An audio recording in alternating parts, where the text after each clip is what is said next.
నిన్న మొన్న టీఆర్ఎస్ నాయకులు మాట్లాడుతూ మేము మీకు కబ్రస్థాన్ జాగాలు ఇస్తాం, బీజేపీ వస్తే గుళ్ళు కడతారంటుంది కానీ కబ్రస్థాన్ దాడి చేస్తామని చెప్పి మాట్లాడుతారు.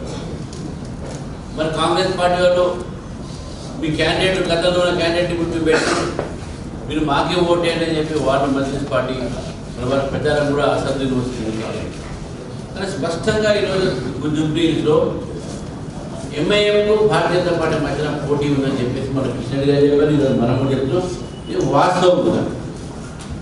కాబట్టి దాన్ని దృష్టిలో పెట్టుకొని జూబ్లీహిల్స్ ప్రజల్ని అపరిమితం చేయాల్సిన అవసరం ఉన్నది. ఆ అపరిమితం ఏంటంటే మీరు వేరే పార్టీలకు ఓట్లు వేసి మీరు బీజేపీ నాయకులు చేస్తే మజ్లిస్ పార్టీకి ఇప్పుడు 7 సీట్లు నుంచి 8 సీట్లు అయింది. దయచేసి హైదరాబాద్లో మజ్లిస్ ఒక ఏవైతే వాళ్ళు చేస్తున్న అరాచకాలు ఉన్నాయో దాన్ని ఆపాలంటే